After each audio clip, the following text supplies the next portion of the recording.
an honor to be here, and it is my distinct honor to present tonight's Asset Builder Champion Award to Meizhu Lui.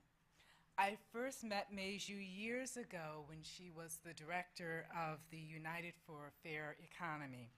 And then we got to know each other much better when she became the director of the Closing the Racial Wealth Gap Initiative at the Insight Center for Community Economic Development. And it was my pleasure to be a funder for this initiative when I was a program officer at the Ford Foundation. The word champion is so fitting for Meizhu. She is a fearless warrior in her pursuit of equity and specifically the eradication of the racial wealth gap. She calls herself a professional troublemaker. And I have come to know during my time working with her that Meizhu's passionate advocacy on behalf of vulnerable populations of all backgrounds is a force to be reckoned with. Her combined ability to research, write, organize, and advocate is unparalleled and has contributed to the nation's growing awareness that the racial wealth gap is unsustainable. Meizhu?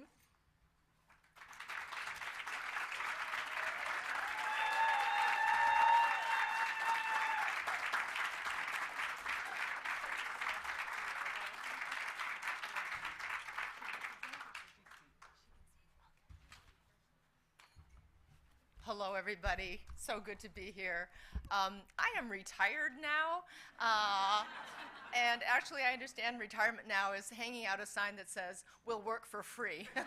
Many of you probably understand that too. But I have some friends who just came back from Spain, and they say, in Spain, they say, "Estoy jubilada." And I love that. It's like, I am jubilant. But I am really jubilant to be here tonight among my old friends and colleagues and new friends and colleagues, so it's great to meet some new folks here as well. Well, since the first white settlers arrived on these shores 500 years ago, there has been resistance to their predations. And we have to remember that we are in that tradition. We come from that fine tradition of resistance. But this particular phase of resistance is rooted in the work of Melvin Oliver and his colleague Tom Shapiro, who you will hear from later, who really demonstrated with data that for the reasons for the black-white wealth divide are not that African Americans did not master the art of tugging on their bootstraps.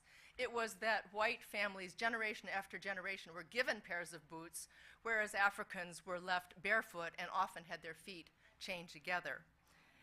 Justice, though, as we know, doesn't come because of data and information, although we wish people were rational enough to make that happen.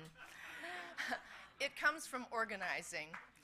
And Kololo understood that well in putting together the Closing the Racial Wealth Gap initiative. And I think we really have to give Kololo credit because, as we know, it's not just vision, it's courage. For all of us, we've been in those places where standing up for racial justice in organizations that don't look at the world through a racial justice lens is not easy, to say the least. So thank you, Kololo, for that.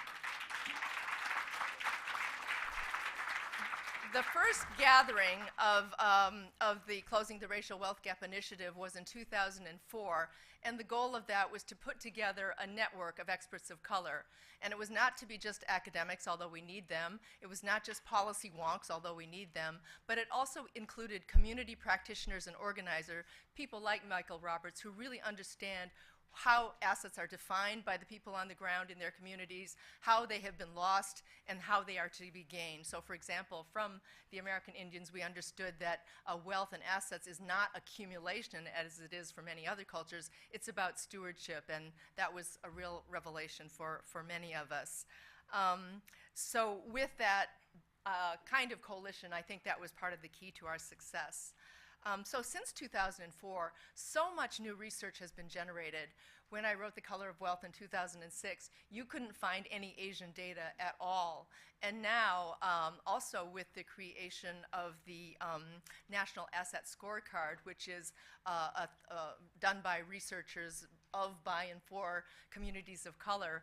In LA, we not only have Asian data, but it's disaggregated by Korean, Chinese, Japanese, Vietnamese, South Asian, just amazing. So you can think of aggregated data as kind of like a rock, and the rock is just monolithic and you don't know what's in it. But by our researchers patiently chiseling away at that rock, they're bringing out the historical layers, they're bringing out the granular substance of that rock so that we can really understand what's happening to each of those sections. Now, since 2009, we have had Color of Wealth summits, and the goal there was to inform the public and policymakers about the racial wealth gap, how it got to be the way it is, and what we can do about it. And think how far we've come. In 2009, most of the time when you heard something about racial economic inequality, it was all about income.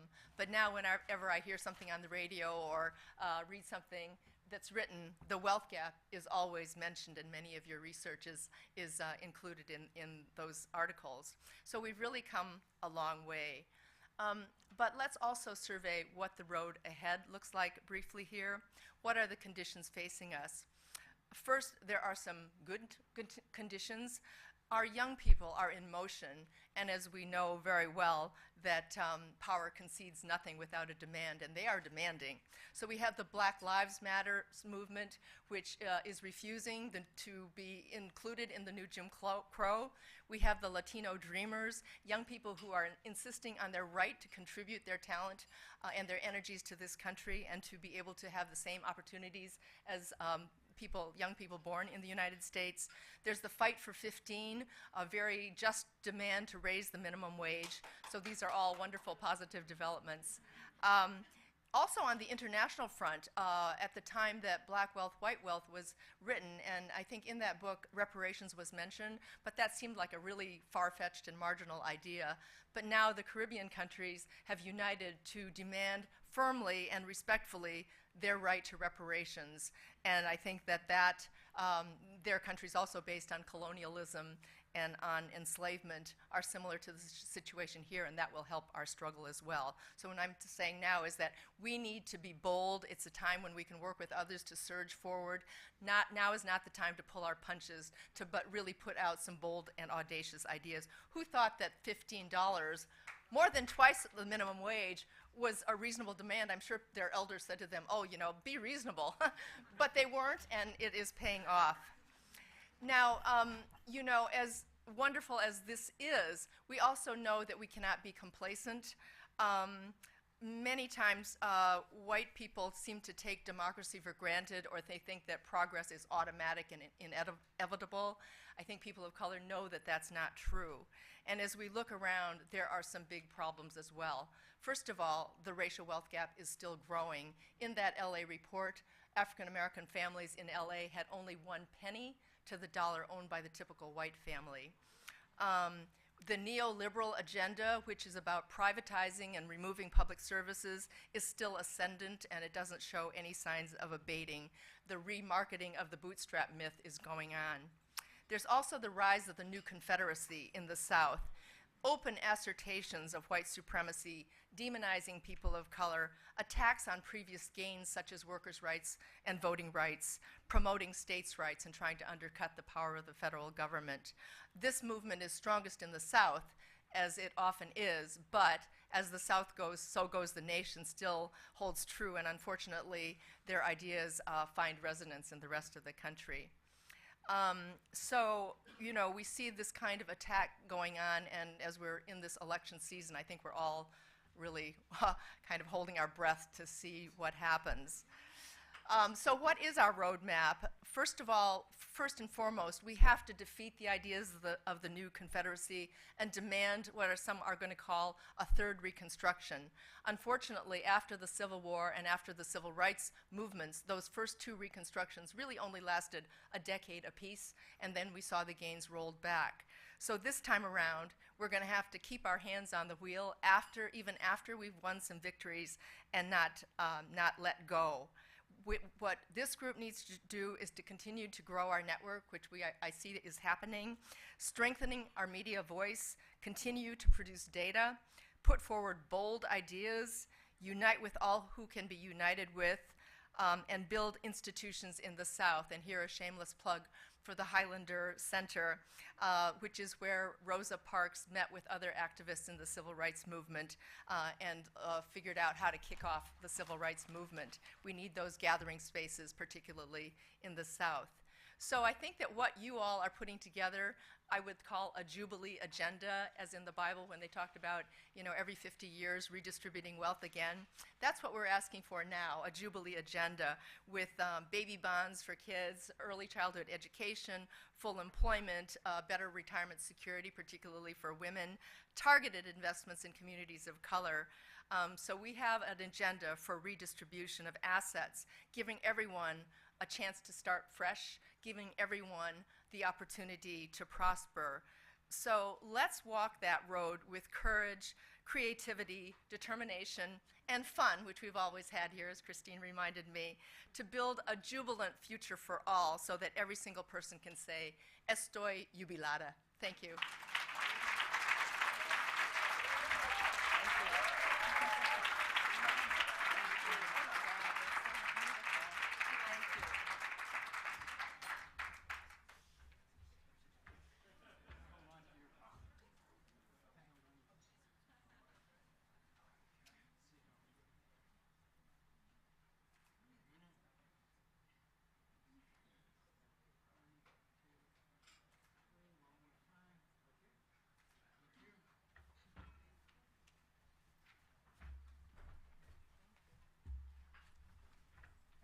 If that was not an amazing call to action, I don't know what was.